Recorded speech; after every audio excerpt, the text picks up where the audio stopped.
La guerre que traverse notre pays n'est pas accidentelle. Yes, Elle procède intambara igihugu cyacu kirimo si impanuka, ni intambara yateguwe kandi igashyirwa mu bikorwa hashingiwe ku migambi isobanutse iyobowe n'u Rwanda n'abafatanyabikorwa barwo, igamije kwigarurira igice cy'ubutaka bwacu no gukomeza gusahura umutungo wa Repubulika Iharanira Demokarasi ya Kongo.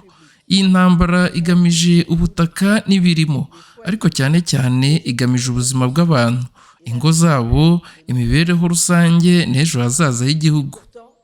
Ariko nubwo hakoreshwa intwaro, ibisasu n'ubutegetsi bushingiye ku byaha, ntibyigeze bishobora gusenya imbaraga nyakuri z'igihugu cyacu n'ubumwe bw'abanyekongo. Mu bihe bikomeye abaturage bacu ntibacitse intege. Uwo mwuka wo kwihagararaho ugaragarira mu buryo bwinshi, uyobowe na Perezida wa Repubulika n'ingabo za FARDC zirwanira kurinda ubusugire bw'igihugu no kurengera abasivili, uyobowe na guverinoma n'abadiplomate baharanira mu nzego z'akarere n'isi yose no mu gihugu imbere kugaragaza ukuri, kurengera ubusugire bwa Kongo no kugaragaza ukuri no kurengera ubusugire bwa Kongo n'uburenganzira bw'abaturage bwo kubaho mu mahoro. Uyobowe kandi n'abaturage bose mu mijyi no mu byaro, mu miryango no mu midugudu, banga kwicisha bugufi, bagahagarara bashikamye, bafite intwaro cyangwa batazifite, mu budahemuka kwa Repubulika. Dans les villes, les villages, les familles et les communautés refusent la soumission, tiennent debout et résistent à l'épreuve avec ou sans armes dans la fidélité à la République. Bon, j'ai lu le texte de Madame l'ambassadrice rwandaise en Amérique, et comme tout le monde, et bien entendu, je n'ai pas vu ce qu'elle a dit d'extra, mais ne tombons pas dans la manipulation de Kinshasa. Et je crains, monsieur le journaliste, que tu sois dans cette catégorie des manipulateurs. Madame l'ambassadrice a parlé de la collaboration. Mais dans vos interprétations journalistiques, on parle du soutien. C'est le jeu de sémantique est dangereux.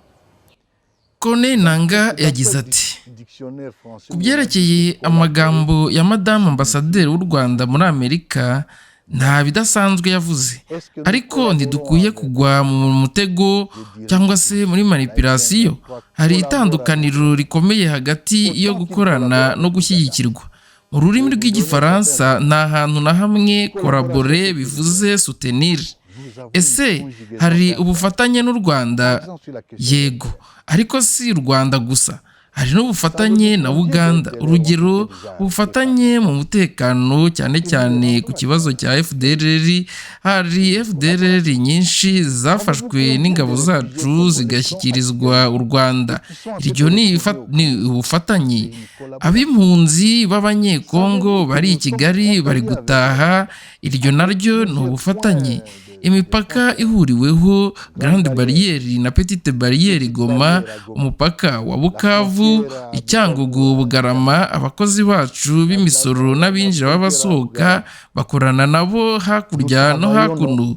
Abantu barenga 40,000-30,000 bambuka iyi mipaka buri munsi.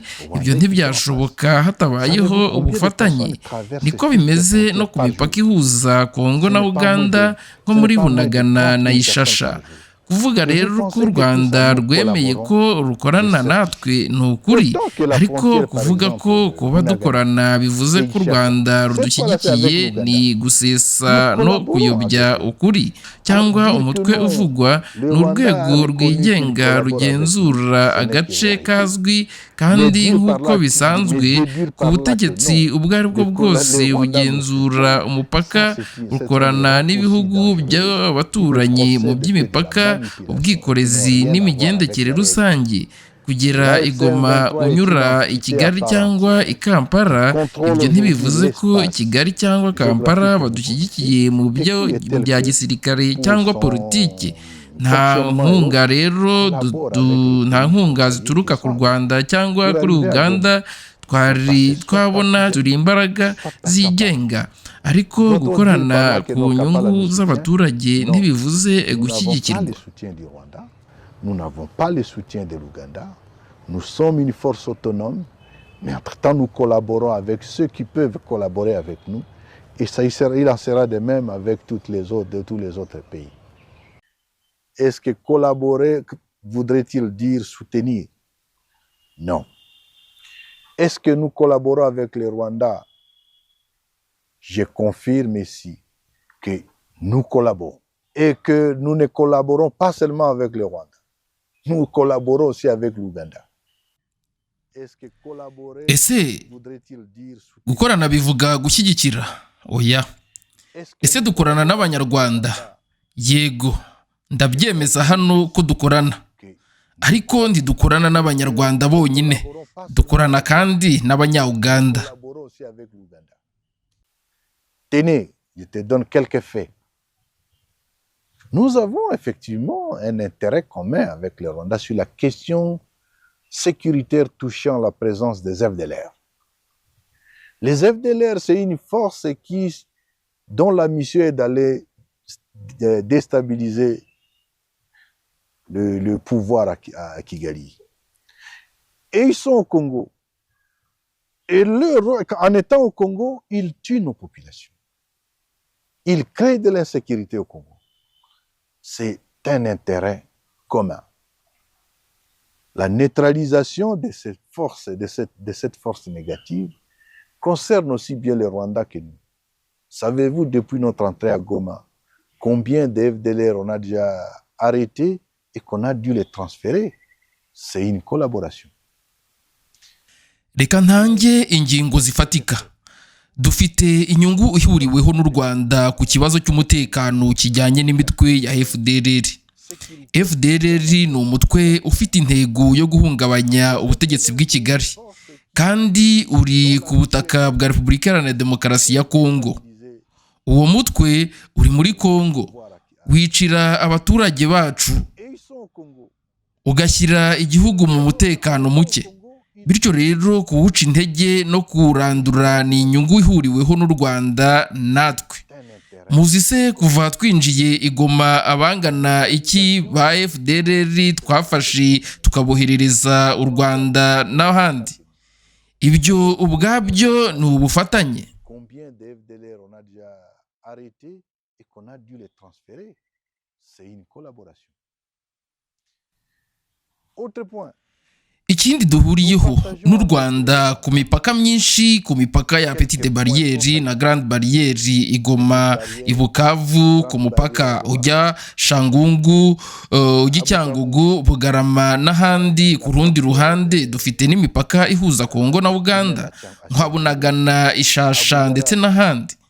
Ese muzi umubare w'abantu abanyekongo n'abanyamahanga bambuka iyo mipaka buri munsi? Barenga 40,000 ku munsi. Ibyo bisobanura iki? Bivuze ko kuri buri mupaka hari abakozi babinjira n'abasohoka b'Abanyarwanda n'abacu bakorana buri munsi. Iryo naryo ni ubufatanye. Si n'u Rwanda gusa, no mu majyaruguru ku mipaka ihuza Uganda niko bimeze. Dukorana nabo bose. Umuntu wese, umunyamakuru, umucuruzi cyangwa undi wese ushaka kugera i Goma, akenshi anyura i Kigali cyangwa i Kampala. Ese twavuga ko ibyo atari ubufatanye? Oya, ni ubufatanye koko. Ndabyemeza hari ubufatanye, ariko se kuba dukorana bivuga ko u Rwanda ari rwo rudushyigikiye? Oya, gukorana si ugushyigikirwa. Dukorana ku nyungu z'abaturage, ku buzima bwabo bwa buri munsi no ku mutekano wo ku mipaka. Ibyo tubikora n'u Rwanda, ariko tunabikora na Uganda. None se kuki tutavuga ko Uganda idushyigikiye kandi dukorana nayo? Nuko ubufatanye butandukanye ni inkunga cyangwa ubufasha bwa politiki. Icyo dufite cyo ni kimwe, kubohora Kongo 2026 twayise umwaka w'intsinzi. Tuzongera guhurira kuri Noheli itaha, muzabona aho tuzaba tugeze icyo gihe. Nous avons dit c'est l'année de la victoire. Nous allons nous voir à Noël prochain, nous allons avoir l'interview et vous verrez où nous serons en ce moment-là.